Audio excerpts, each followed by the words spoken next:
धर्माचार्य वारकरी संप्रदाय सामुदायिक मंडल पालकी संस्था अध्यक्ष श्री प्रकाश सीताराम पाटिल के नेतृत्व में हर वर्ष की तरह इस वर्ष भी श्री भागवत धर्माचार्य वारकरी संप्रदाय सामुदायिक मंडल पालकी संस्था द्वारा दिनांक 28 अक्टूबर 2025 को भिवंडी तालुका कवाड़ गांव से श्री क्षेत्र आलंदी तक भव्य पालकी पदयात्रा निकाली गई।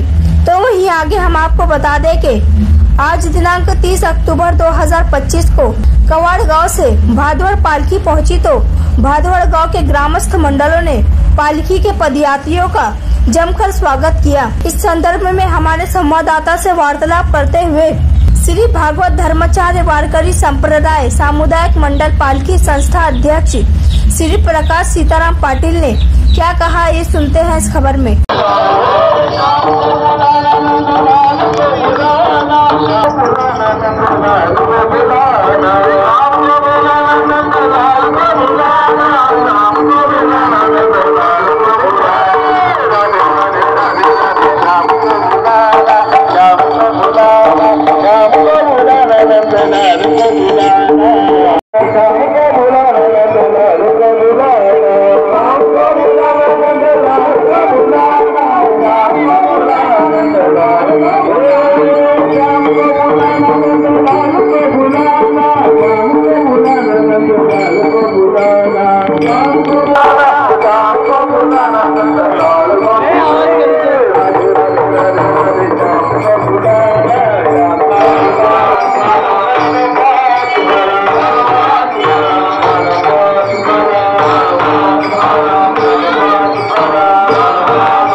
माझा फोटो पडला की नाही पडला?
जय श्रीराम।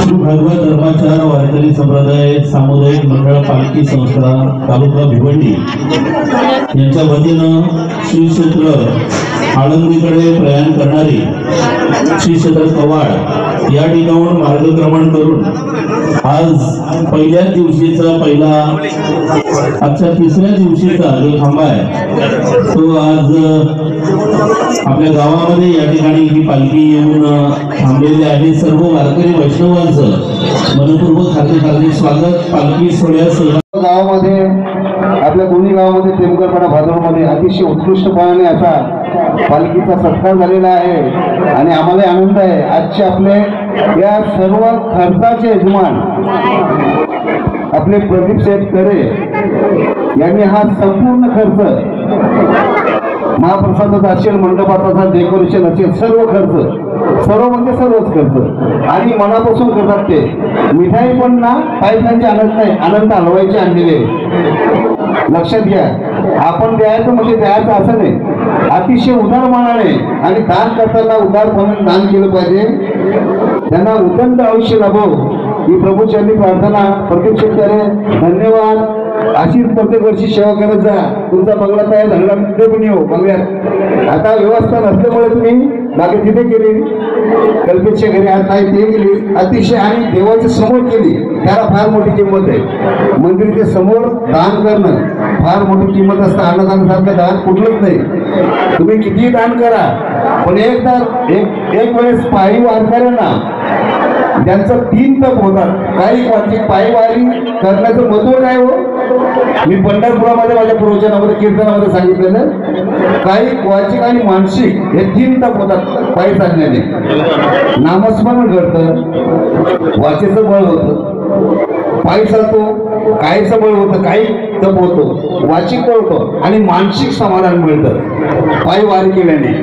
आणि असे जे वारकरी आहेत जे हरिनाम गातात त्यांच्या मुखामध्ये जर एक शीत गेलं ना प्रदीप तर कोटी पुण्य मिळतं। आणि हे खरं म्हणजे प्रदीप करसन तरे व त्यांची फॅमिली सर्वांच्या वतीने या भागवत धर्माचार मंडळाच्या वतीने त्यांचे आभार, अध्यक्षांच्या वतीने त्यांचा आभार। आणि प्रतिवर्षी आणि गावातले आपले सर्व मंडळींना एक नंबर त्याची विनंती आहे। आपल्या गावामध्ये 14 ते 15 हजार मतदार आहे, त्यातनं आपली लोक पकडली आगरी लोक तर 5-7 हजार तर होतील ना। अरे 1000 लोक जर पाईपलाईन आले ना तर लोक विचार करतील की पालखी कशी आहे। आज आपल्याकडे ही पालखी आपल्या माणसाने चालू केली, तुम्हाला ज्ञान नसेल।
खऱ्या अर्थाने हिंदवी स्वराज्य संस्थापक राजा शिवछत्रपतींना ज्यांचा शुभाशीर्वाद मिळाला ते संत तुकोबाराय, तसेच ज्ञानोबाराय, तसेच संत रामदास स्वामी वारकरी संप्रदायाची ही फार मोठी देणगी होती की हिंदवी स्वराज्य संस्थापक राजा शिवछत्रपतींना स्वराज्य निर्माण करण्यासाठी त्यांनी केली।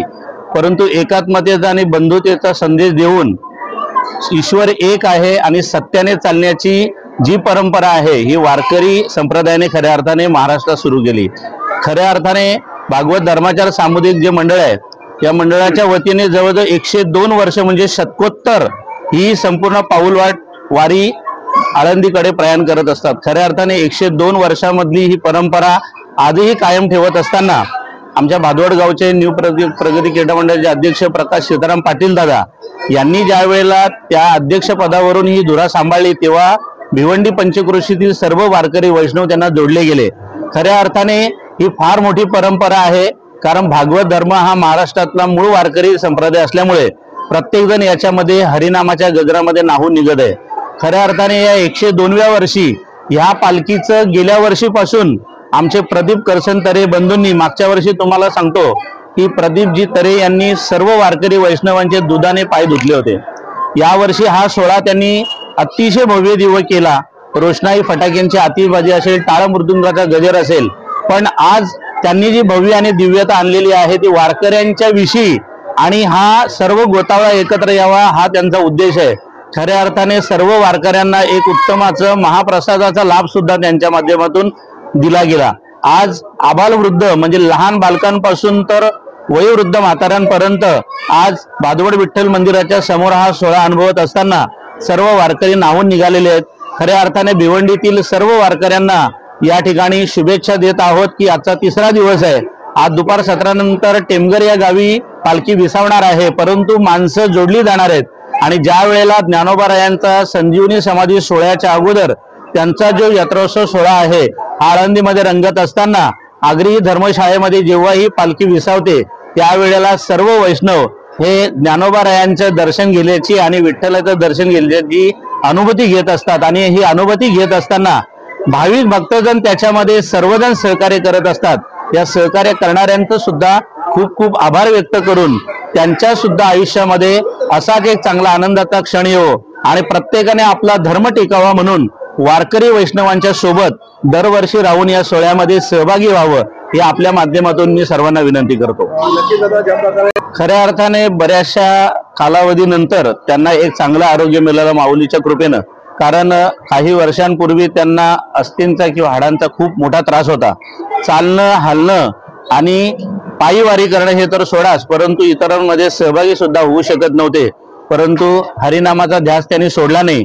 खऱ्या अर्थाने त्यांनी त्यांच्या सहकार्यांना विनंती केली होती की आता माझ्याने हे सांभाळलं जाईल असं वाटत नाही, परंतु त्यांच्यावर शुभेच्छा आणि सदिच्छा असणारे त्यांचे जे ज्येष्ठ वारकरी आहेत त्यांनी सांगितले की पांडुरंगाच्या कृपेने तुमची ही व्याधी नक्कीच दूर होईल।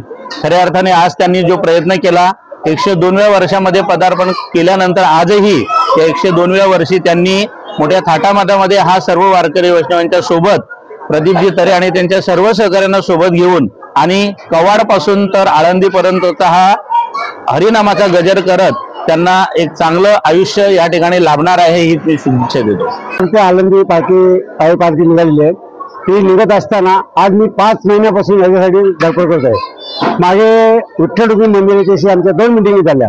मिटिंगमध्ये मी काही गावं वगळली होती, जाताना 5-6 गावं वगळली होती, येताना 5-6 गावं वगळली होती आणि कमीत कमी याचं करायचं, पण लोकांच्या आग्रहानुसार भांगवळच्या कृपेने सर्व लोक म्हणतात नाही माझी कॅन्सल करायची नाही पालखी, माझी पालखी कॅन्सल करायची, असं करून जे 28 दिवस होती ते आम्ही 24 दिवसावर तरी ठेवली आहे। 24 दिवस कष्ट करताना फार मेहनत, अध्यक्षपद काही लोकांना वाटतो का अध्यक्षपद चांगलं आहे, पण अध्यक्षपद जो भोगतो त्याला माहित पडतो का काय अध्यक्षपद आहे। आज मी 4 दिवसापूर्वी मी रडकुंड पडलो होतो, काही पालखी नको मला असं झालं होतं। मागच्या वेळी मी 2 वर्ष सतत हाडाने नशाने माझे व्यक्त झालं. तशीच एक काल घटना घडली माझ्या हातून. घडली नाही, घटना होती. मी खोनीला पाय कीर्तन आटपला आणि कीर्तन आटपून बाहेर निघालो. माझ्या गाडीखाली एक माणूस झोपला होता खाली, आणि मला माहित नाही. मी गाडी चालू केली, पुढे निघालो, मला टक्कन आवाज आला. कसला आवाज आला म्हणून बघायला गेलो, काय दिसत नाही. तर बाहेरची बाई बोलली काहीतरी बघा खाली आहे. खाली बघतो तो माणूस माझ्या टायरच्या खाली पडलेला आहे. मला वाटलं गाडी गेली. मी गाडी अवघ्यात मागे घेतली गाडी आणि त्याला बाहेर काढला. बघितलं पहिले पाणी सुखरूप आहे. तुम्ही पांडुरंगाला सकाळी मला सांगितलं माझ्या हातून ही घटना घडली असती, पण ती एक काल मला अनुभवासारखी घटना, माझ्या आयुष्यातली पहिली घटना कालची झाली. म्हणून पांडुरंग कुठे आज न उद्या भेटणार हे निश्चित आहे. आणि जे मला प्रदीप तरेने मला साथ दिली या गावात, आणि पालखी मी वस्तीसाठी प्रदीप तरे पण काही कारण असतं, पालखी त्यांनी सांगितलं आपल्या देवळासमोर घेऊ, आणि आज त्यांनी भव्य दिव्य अशी साजरी केली आहे. आणि प्रदीपचे आणि ग्रामस्थ मंडळ आणि सर्वांचे आम्ही ते अभिनंदन करतो.